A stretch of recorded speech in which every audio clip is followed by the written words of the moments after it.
Lift every voice and sing. Every voice and sing till earth and Good evening, America. Hello, Chicago. And what's up, West Side? This is P. Ray of Black Excellence Hour, a show for people with high self-esteem.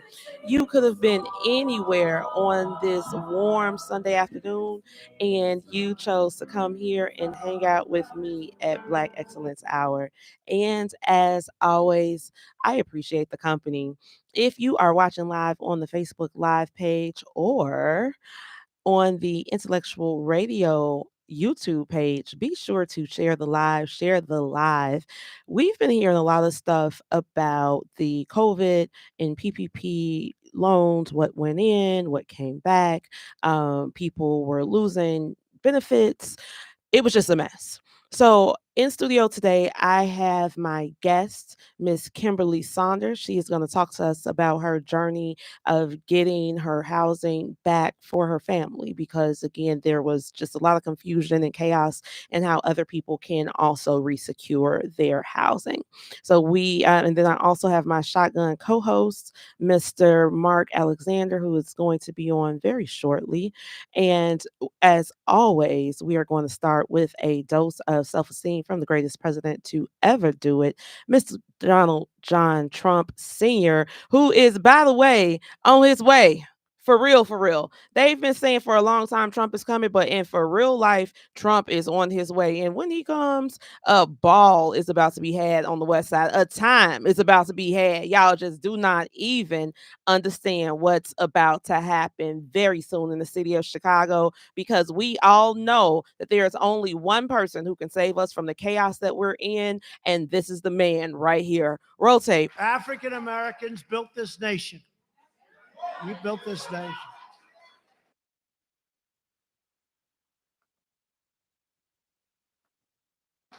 You know, you're just starting to get real credit for that. Okay, I don't know if you know that. You're just starting to you built the nation. We all built it, but you were such a massive part of it. Bigger than you were given credit for. Does that make sense? Right? But through generations of blood, sweat, and tears, and you deserve a government that defends your interests, protects your families, and cares for our own citizens first. My administration is fighting with everyone and all our heart to reverse the pain inflicted by Democrat leaders and to deliver hope and opportunity and prosperity for all Americans, but for African American communities all throughout our land.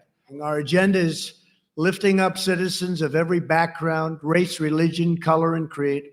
But while we are fighting every day to build up our nation, the far left only wants to wreck, ruin, and destroy our nation. All right. That was again Mr. John Trump Sr. letting you all know exactly what it is. And the fact of the matter is, everything that has happened bad to us in the city of Chicago has come to us by way of the Democratic Party. Everything from the redlining to the police brutality to the way that the Cook County prosecutor prosecutes people to the way that they've let illegals in. They tore down the projects and kept all the money. They sent the cranes to middle class Black Chicago, put red X's on your houses and knocked them all down. They locked up your sons. They did everything with the full support of the Democratic Party. And if you love yourself like I love myself, then you know it is time to get away from these people. It is time to go. A lot of people don't want to talk about it. Everybody is like, P. Ray, I'm with you too. I want to come, but I don't want people to see me. So just know I got your back, but I can't come. And you can come too. You don't have to be afraid. They cannot whoop you. You see, Burke went to jail. Burke is gone. Ding dong, the witch is dead. Well, he's not dead. He's gone. The man who was running the Democratic machine is not here anymore. So what y'all scared of? They can't force you like they used to. They can't say, I'm not going to pick up your garbage, or you're going to get fired off your job, or we're going to send somebody to the poll and kick you in the back like they used to do when you didn't want to vote as Democrat. That doesn't exist anymore. We are free. So with that being said, the man is on his way. We are going to have a time here in the city of Chicago. We want to make sure that as many people who want to participate can participate. So be sure to keep your eyes and ears open for the activities that will be happening around the visit of President Donald John Trump. A lot of people say, P. Ray, you call him President Trump. Yeah, he the president. You say President Clinton. You say President Bush. You say President Carter. You can say President Trump. And he is coming to see us. You all know that I'm a proud resident of the Austin community. So we're definitely going to go check out Austin, see the beauty of my neighborhood, and see the ways that we can improve with federal outreach. So shout out again to the Trump administration. Moving on.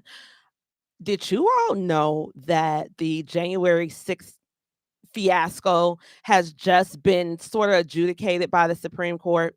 So the Supreme Court ruled that for someone to be charged with federal obstruction, their actions must be specific and they must involve tampering with records or evidence used in official proceedings.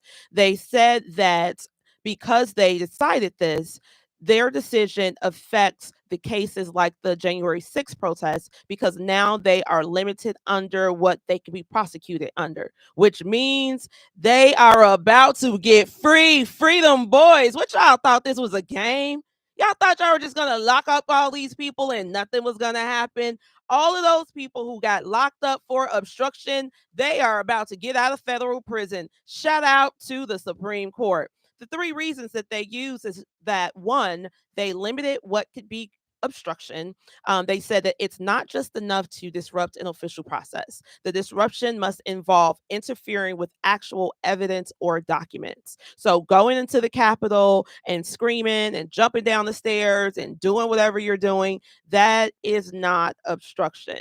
Number two, they said that this decision directly affects the cases related to the January 6th Capitol protest.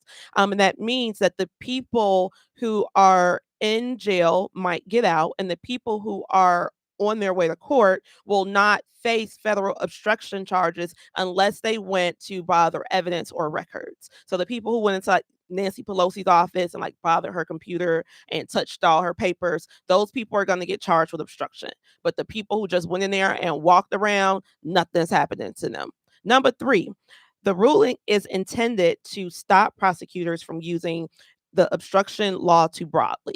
The Supreme Court wants to ensure that only specific, clearly defined actions can be punished under this law, preventing misuse of prosecutorial power. Shout out to my Donnie for building the court that was going to save the people. Y'all say, oh, he's packing the courts. They're going to mess up black folks. Look like black folks winning under this. Not only black people, but American people, because we are functioning in the country together. Speaking of functioning in the country together, I want to give a shout out to the great people on the reparations committee here in the city of Chicago. Mayor Brandon Johnson passed an executive order number 2024-1. And this order is very specific. So a lot of times when people hear about reparations, they think about slavery reparations. And they're saying that, Chicago was a sanctuary city for the runaway slaves. So why does Chicago have to deal with reparations?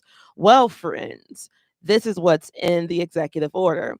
Whereas the institution of chattel slavery was followed by Jim Crow era 1877 to 1963 that consisted of a series of laws and cultural practices that legalized and perpetuated racial segregation and discrimination. And whereas Black Chicagoans were impacted by a series of Jim Crow laws and other racially discriminatory laws, including Black laws known as the Black Codes, which limited Black Americans' freedoms, including limiting their right to vote, reside, and socialize freely. Well, we still dealing with that right now, which is why everybody's like, P. Ray, I'm a Republican too, but I can't say nothing. Because they feel like they are still under the Black laws that are limiting their right to vote freely. And that's for the winning team. Shout out Team MAGA. They also said that the federal highway construction, specifically interstates 55, 57, 90, 94, and 290 in the 1940s and 1950s harmed dozens of densely populated neighborhoods throughout Chicago, displacing families and often separating white neighborhoods from Black neighborhoods. They also said that the urban renewal project, and again, everything I'm reading, y'all, is what the Democrats have done to us, okay? This, I want everybody to be 100% clear and sure that everything I'm reading is what the Democrats did to Black people in the city of Chicago. And I don't know why we got to force people and keep on begging to get away from them. What kind of abuse do you like to take? I digress. They also said that the public renewal project, which happened in the 1950s and 60s, incentivized the demolition of designated slums and blighted blocks with plans for modern multifamily homes, institutions, and other large facilities. However, we know that didn't happen, which is why we still have these vacant lots all up and down Roosevelt Road, all in Inglewood. Public housing. They said in the 50s and 60s, the construction of the high-rise public housing projects for thousands of low-income Chicagoans, aka American citizens, and residents displaced by highway construction and urban renewal resulted in buildings that were detached from the street grid, which contributed to deferred maintenance and obsolescence in the decades that followed. They talked about redlining. They talked about buying houses on contracts. What they said that buying on contract robbed Black families of an estimated $3 to $4 billion, according to a 2019 Duke University analysis. They also said that the housing covenants took away from our from our citizenship here. They said that the vacant lots are an issue. The school closings are an issue. The policing is an issue. Industrial pollution is an issue. The way that they develop downtown is an issue. All of these things, you guys, Brandon Johnson put together in an executive order and said that he's going to give us some type of payment for how the Democratic Party has treated us. So I say we're going to get our check from the city, but we still got to go talk to the Republicans. So shout out again to Brandon Johnson. You can read this online. I am just so happy that they are not focusing on slavery, but direct harms that were done with criminal intent against Black people in the city of Chicago. Moving on. Did y'all hear what happened to Kim Fox? Miss Luxurious was walking down the street, minding her own business. She probably had her hair blowing in the wind, and a man comes up in a car. He tells her, "You can't walk in the road." She say, "What?" So they swap words. She gives him the middle finger.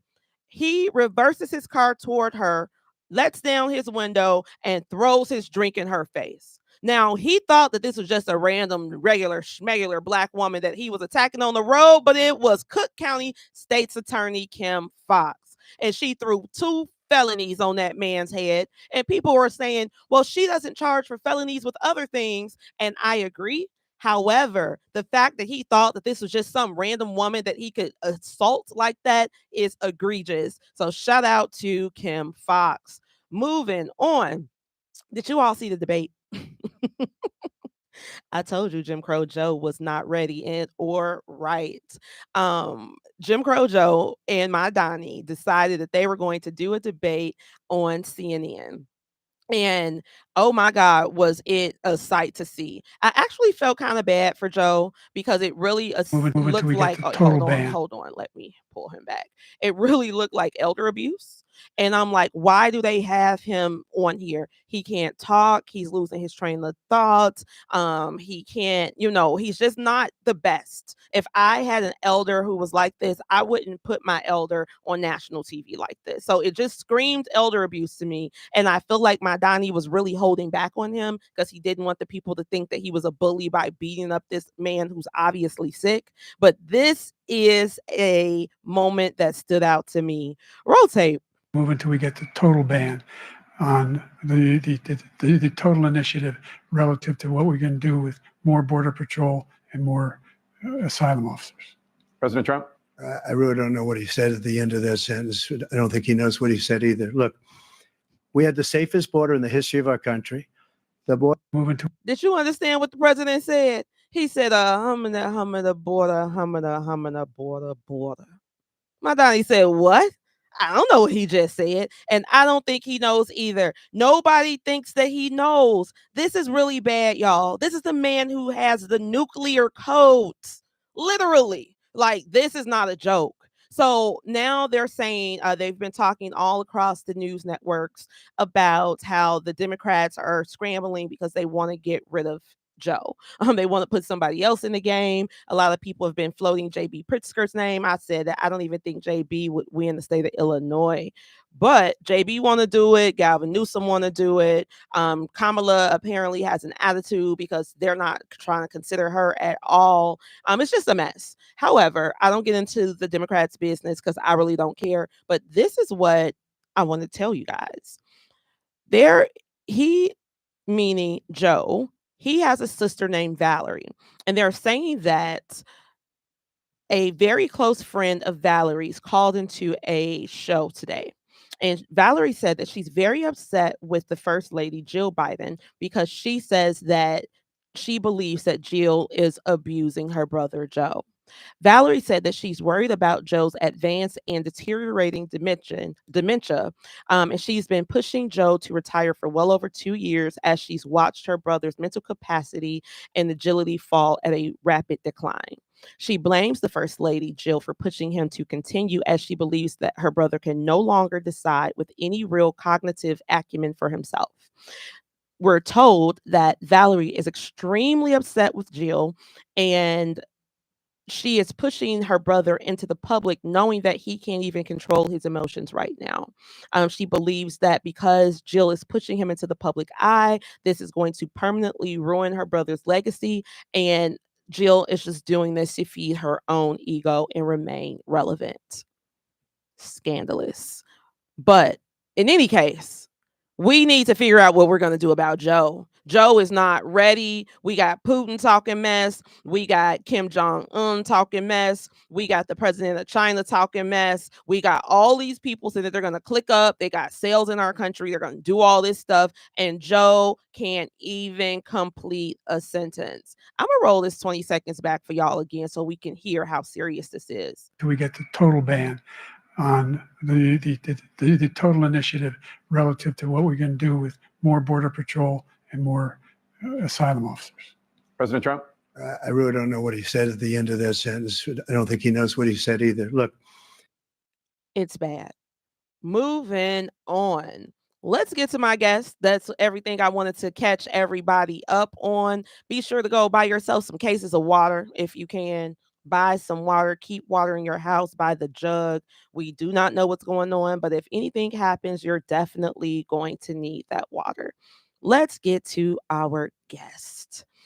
First, let me bring up my co-host, Mr. Alexander. I'm sorry, not Armstrong. I keep saying, I know somebody named Brian Alexander. He must be talking about me. Shout out to Brian. Let's bring up Mr. Armstrong. Thank you. I was about to correct you on that. No, I know. No, sorry about that. How you doing today? I'm doing fine. Before you introduce your guest, several takeaways from your monologue. The Declaration of Independence does say that when your government no longer suits you, you have the right to overturn it. So as far as the Supreme Court decision on the insurrectionists, I hope they have the same energy if Democratic insurrectionists decide to clown if the election doesn't go their way with Trump. We'll see about that.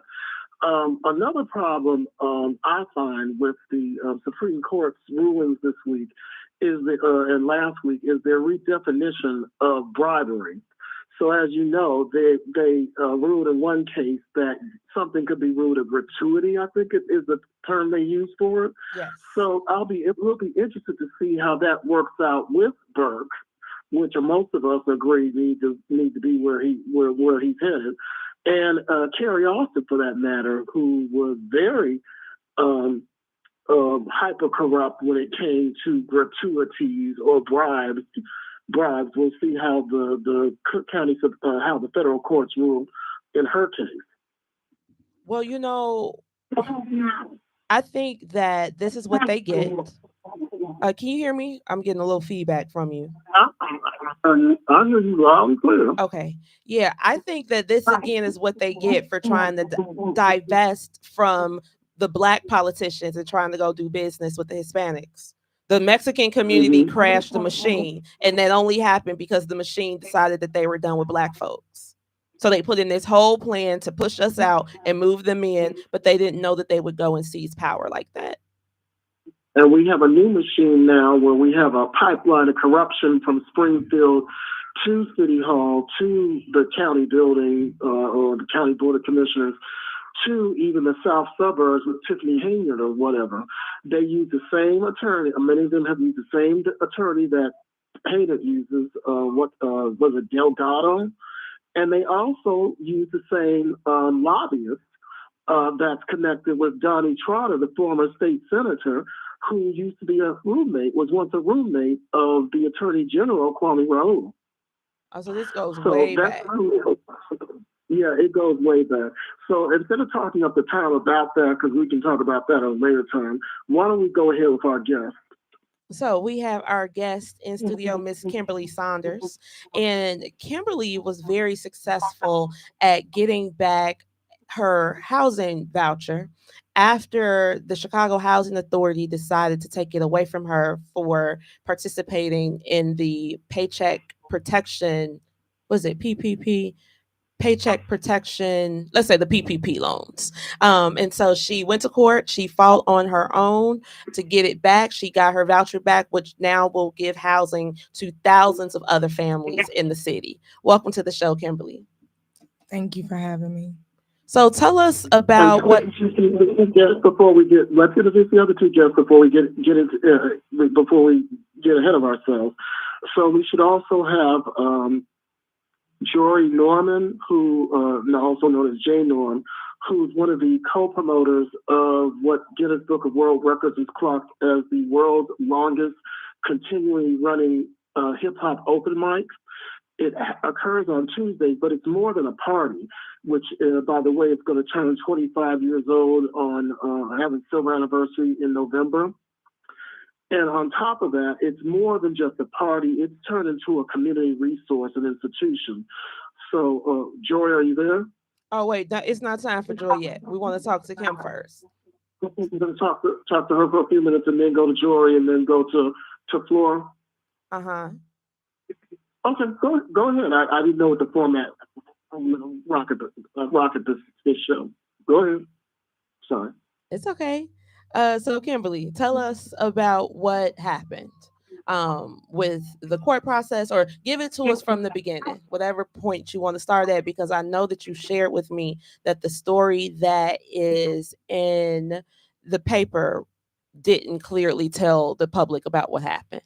Yes. So I stay in Atrium Village, which is one of, I believe, I didn't get the history, one of the first affordable housing units. I previously had Section 8 when I was 22, and they took my voucher because my income overseeded the low income threshold. So when I got about 30, I went into a bad marriage. So I found out about Atrium Village, and because I was not low income, and because I made about $80,000 a year, and I had 5 kids, I found out that I could move over to Atrium Village for the same amount of rent that I was paying on the west side. So I was living in the west side, and I was paying $1,600 a month because I always stayed in a nice apartment. I didn't have a voucher, so I was able to stay in regular units that were really nice. So I always had a very high expectation. So I went to Atrium Village, which was not of the quality at that time that I was used to. But for the rent, I was able to live in one of the most, I guess, successful areas in the United States, because I didn't know I was moving to the Gold Coast. That was the whole thing. Mm-hmm. Like, I didn't know Jesse White lived there. I didn't know. So when I moved there during the time that the owners were Walsh, which is one of the largest construction companies, and they end up their contract with the government was up. So they basically bought out the affordable. So they sold the building to a developer who was from Canada, which is not familiar with the Chicago culture, which Chicago was built off affordable housing. It allowed, thanks to I'm learning from Harold Washington, it allowed people like myself to be able to live throughout these communities. And, it just created to diversify the area. It gives us the opportunity. So I live over here. I don't have any family here. I'm an only child, born and raised, but I have no brothers, no sisters, no aunts, no uncles. So I didn't know what was going on. So I go to LaSalle Street Church, which had a ownership of Atrium, which Atrium was owned by the church, the community, because the whole big thing was it was about to allow people to be able to live there if it ever develops to where it is now. So when Ani bought it, they paid $30 million to the government to not have it anymore. Now, I didn't know that they did this. When you say not have it anymore, you're referring to low income. Well, no low income. Always remember it's affordable. So the affordable apartment. Affordable means you have to make at least $35,000 to live there. So it's no low income. That's always been a misconception. And that's why the people over there get mad at me, because they're like, you just opened up, and no, people need to know about this. So because it wasn't low income and they bought out the affordable, it put us in a situation where we couldn't afford to live there anymore. So I was vetted by the church and they asked me to do this article. And I didn't really understand. And because my family, I don't have any family ever on Section 8. So I didn't really understand what was going on. I did the article. The article went nationwide. So it talked about if this woman is dislocated, she can end up dead. Now, mind you, I was not trying to make the Black community look bad, but I just talked about that when you live in a certain zip code in Chicago, I get quality schools. My kids went to Ogden. If my son had a seizure, he was able to go to Northwestern, which was the top physicians. And all of this was based upon that I lived in this zip code. So I understood that. Unfortunately, that's not something that my community understands. It's because I'm from that community, you know what I'm saying? But I understand the game. So the article went nationwide. Next thing I know, I didn't even know all these court cases was going on. So I am mentioned in the court case. So the builders owners, they did their background. They was like, look, we'll keep her. And the city was like, no, if you keep her, you got to keep everybody else. So I didn't know I set precedent for this. So boom, I set precedent for this. The city used me as leverage. And so they forced them out. They didn't give them their $30 million back. They forced them to keep affordable. So they offered all of us a voucher. So then they give me another voucher number. So I don't have the old voucher. They give me a whole new voucher. And to go get the voucher, we had to show the same income that we had when we lived there. So I had to still show that I was making $80,000 in order to get the voucher.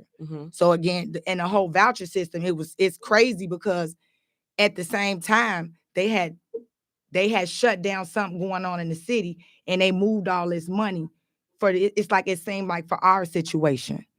And so it was 1,400 people there. I had amazing neighbors. It's one of the most diverse communities. Indians, Africans, Greeks, Italians. We all lived there. Like our kids played in the courtyard. We had tree line. It was beautiful. Everybody left. Only 3 of us took the voucher.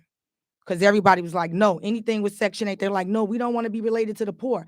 And I'm trying to explain to them, I'm like, no, they're giving us something that don't exist. I'm like, we got to take it. So only 3 people listened to me. So us 3 took the voucher. So then it came time for them to tear down the units. During the time of them tearing down the units, I had rats in my apartment, all type of stuff going on. My baby didn't get bit by a rat. It was just because it was really a bad development at this time. So they said, well, you guys have to move. So after I did the article, I had a very bad taste in the community. People felt like I sold us out, but I didn't. I didn't understand what was going on. I just spoke.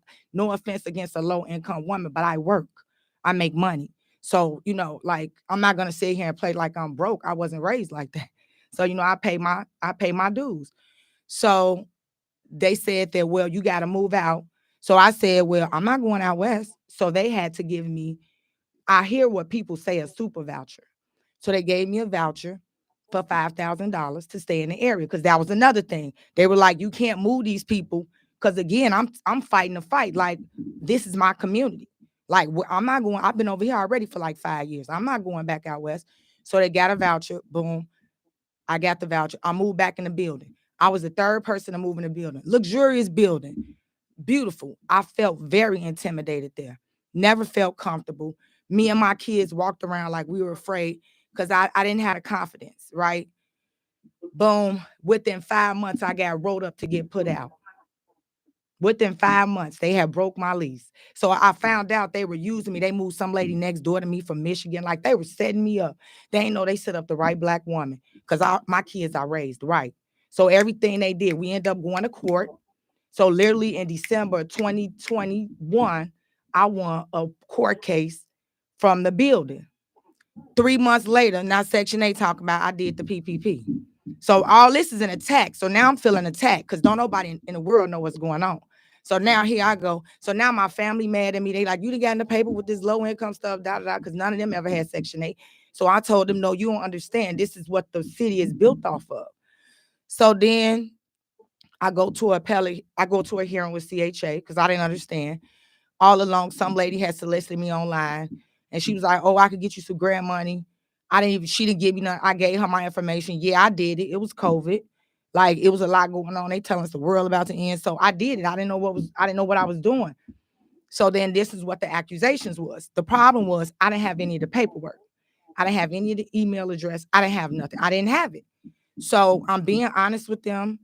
We get into the hearing. They take the voucher. So then I talk to my family. They work for the feds and all that. They say, technically, Kim, the government said that's not income. So I'm a smart girl. I'm like, it's not income. So I'm a Taurus. I like to fight. I was like, oh, okay. They say, well, you could sue them. So I used my personal income and I hired a lawyer, which nobody wanted to take the case. They were like, oh, you want to sue CHA? Yeah, I want to sue CHA.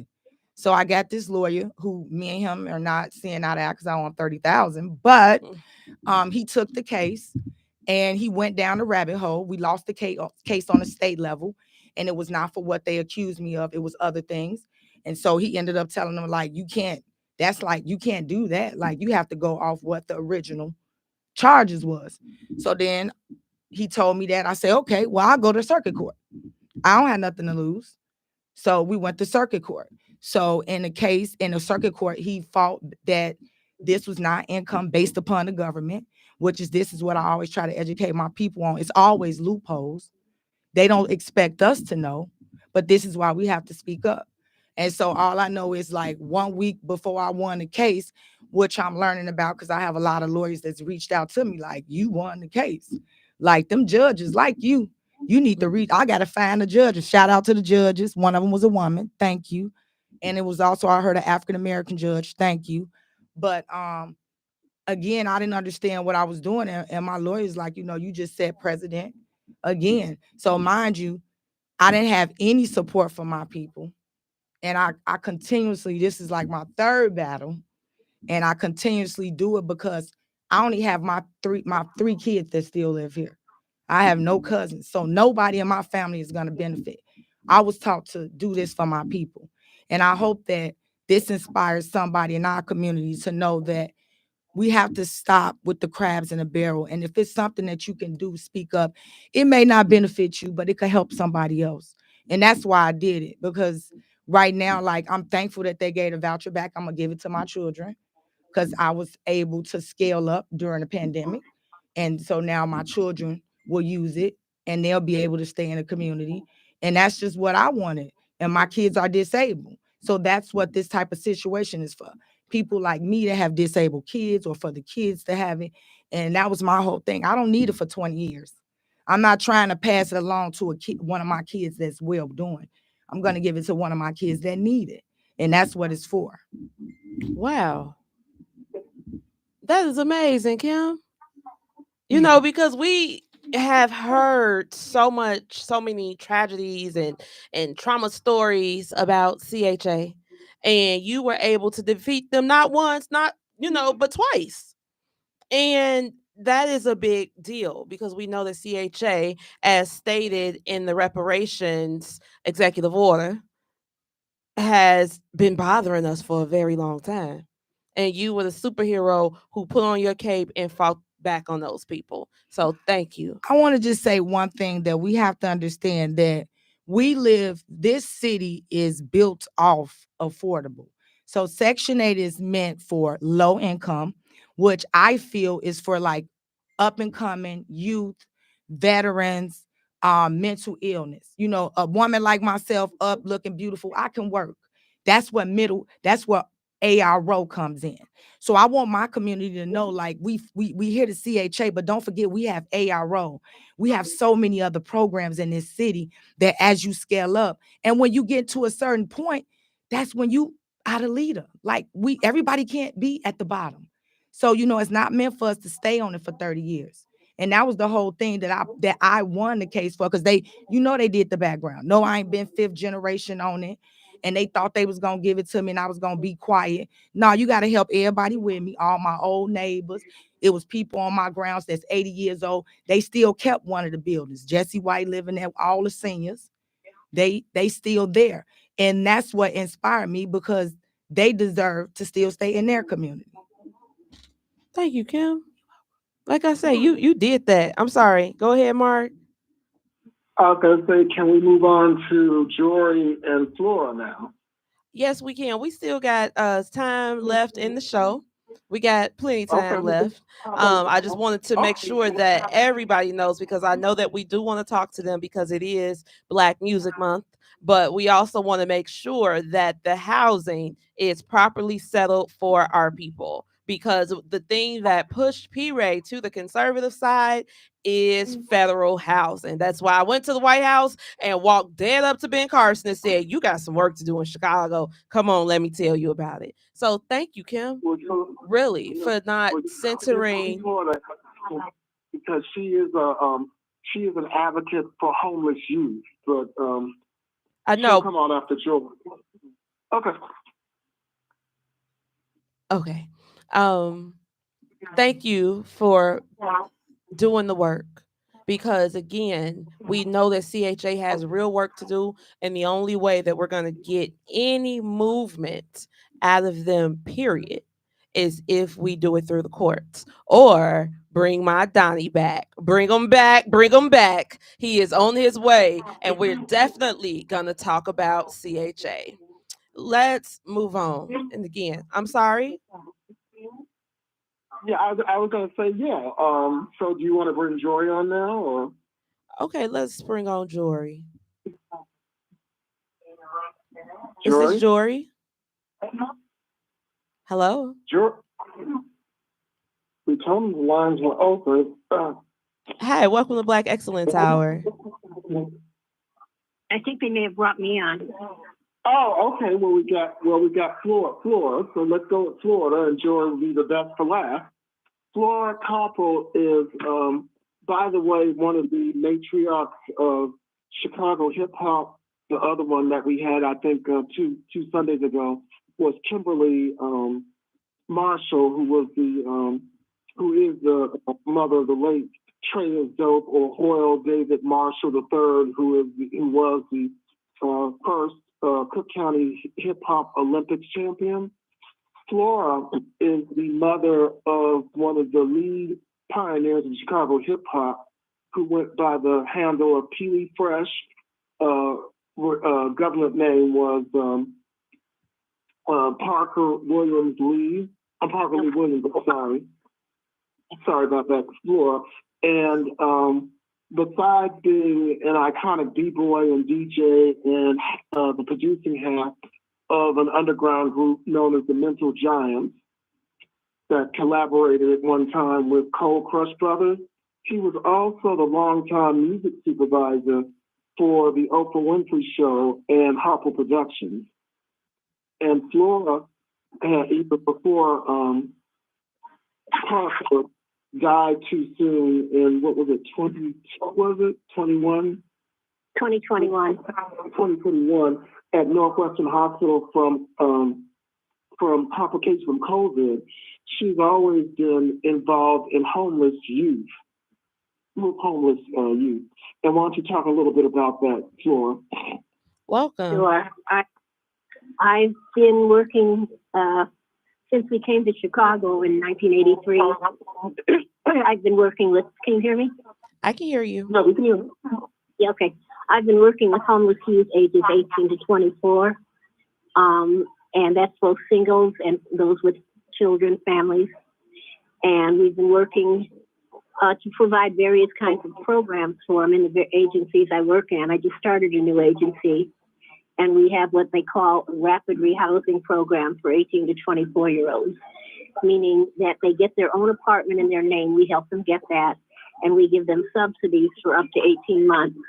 And then we try to help them get income, whether it's a job or whatever is most appropriate income for them, so they can pay their own rent eventually and get any kind of service they need.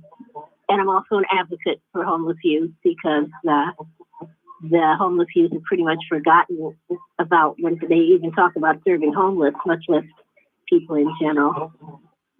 Thank you. So basically, you get these kids housing and young people housing, as well as wraparound services with the housing. Is that correct? Yes, wraparound. They all have case managers. Case managers help them decide what they need, because it's really their decision. But we help, work at supporting them as they're making those decisions and in accessing that as well. And I think, for instance, Mark is trying to get Caprice. I forgot to call her. I'm going to call her, one young lady on your show, and she was a homeless youth that she lived in her car when she was pregnant, and her baby's daddy got shot, and he's paraplegic now, while they were living in the car. And she came into our program, and now she's a filmmaker. She's trying to work on making her own films. She's in the middle of it. She has a web series, and I forgot the name of it, unfortunately. But a lot of what Caprice deals with, and we're trying to get her for a show next week about independent filmmakers who do social advocacy. But a lot of her films deal with urban trauma and recovery. Okay. And I think really, people see that as a great success, and it is. But what we're trying to do is work with the youth to help them achieve success as they define it and as they have a capacity for it. And it can be many, many, many different things. And it's really important working with them. And they generally, to be honest with you, are the majority that's disproportionate to the population are African American youth, disproportionate to the population that they live in. So if it's in Chicago, it's disproportionate to the percentage of population that's African American in that age group that are homeless. All right, and thank you for that. And then who's our second guest? Our third guest? Our third guest is J. Norm, or Jory Norman. He's the I guess Scandinavian half, is what you would call him, of 606 Chicago Hip Hop Open Mic, which is usually on Tuesdays, but occasionally they do like special programs on Saturdays or other days of the week. But the best thing to know about them is, number one, they're recognized by Guinness Book of World Records as the longest continually running of their kind in the world. Number two, they're going to celebrate their silver anniversary in November. And three, they've evolved from just a popular party on Tuesdays, primarily on Tuesdays, to an actual institution that serves the community in many different ways. Whereas Breadbasket was, Operation Breadbasket was described as Dr. King's workshop.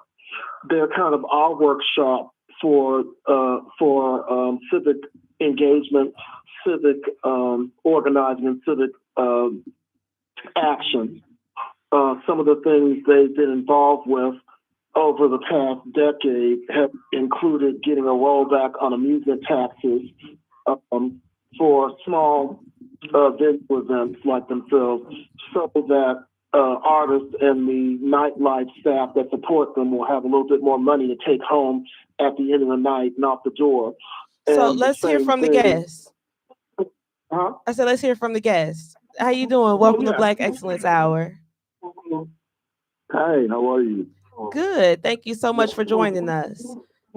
Yeah, thanks for having me. The other thing before he speaks you should know is they were also responsible through their nightlife staff and artists for sinking that awful beverage tax that Tony Preckwinkle came up with a few years ago. for the same reason, so that people would have more money to take home at the end of the night. And they've also been involved lately in therapy and trauma recovery through the party, and also in suicide prevention. So again, they're not just a party, they're an institution and a community resource. Sorry about that, Joy. I thought it was important to get that out there. No, I truly appreciate the introduction, and very humbling. So tell us, where does your open mic happen every week? It happens at Subterranean on 2011 West North Avenue in the Uptown area. I'm sorry, I'm getting a lot of feedback from other people's mics. I'm not sure. Yeah, can you give us that address again, Joey? I can hear it clearly. Maybe it's on your end. Go ahead, Joey. Give us that address again. It's 2011 West North Avenue in Wicker Park. And what's the date and time? It's every Tuesday night from 10 p.m. to 2 a.m. And we've been doing it for 25 years in November weekly at Subterranean. Okay, Joey, we need to pull up on you soon. Yeah. Is there a cover? Everybody is always free every Tuesday. All right, thank you for and that. Let me see some other stuff that they've been involved in before you all go on.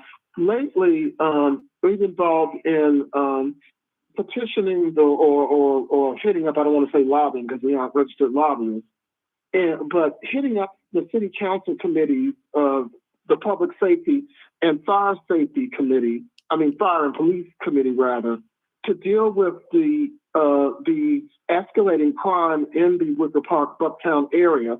About, I think it was a month ago, Jory, that there was a robbery and shooting right next door to you guys at the Stills. Yeah, unfortunately, the city's pretty widespread with that stuff, so it's just an all-around problem.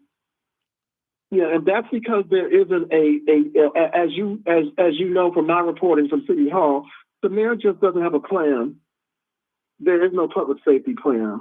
They're kind of making it up as they, especially for the convention.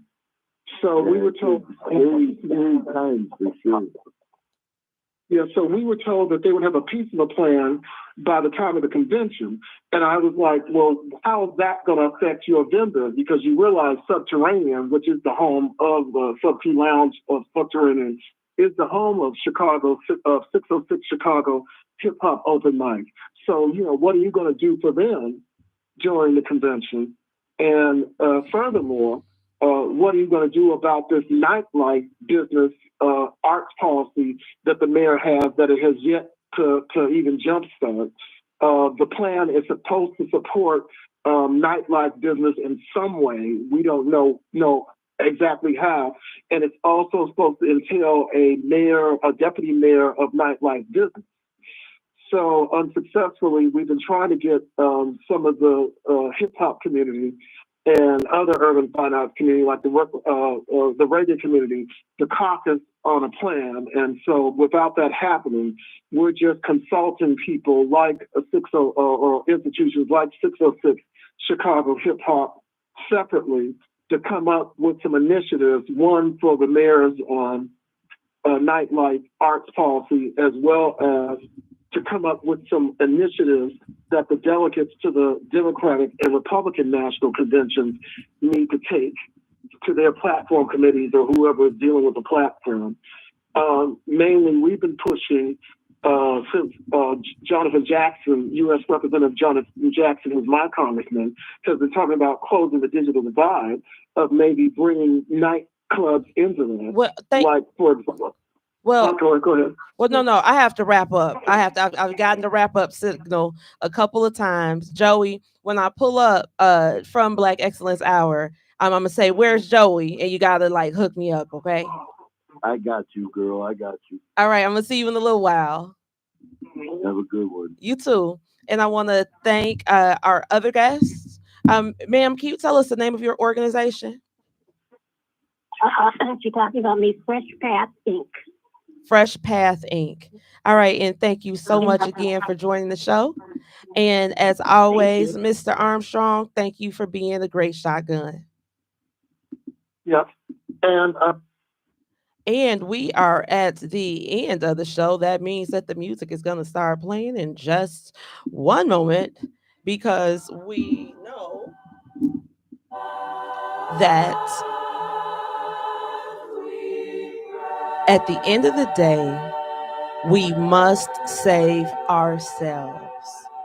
We know and understand very well who the enemy is and who has been hurting us for the past 100 years. And that, friends, is the Chicago Democratic Party. We even had a business owner in Wicker Park here talking about how he can't get justice to keep his business open, but we're going to the open house. Shout out to Kim for slaughtering her part of the machine. Everybody can't do everything, but we need everybody to just do their one part. If that means you got to take the city to court, go to court. If that means you got to go to City Hall, go to City Hall. If that means you just got to go in your prayer closet and ask the Lord to give us the strength, we need that too. Because right now, y'all, we are on the cusp of something great, something that people didn't even see coming, the freedom of Chicago to make this city exactly what we want it to be.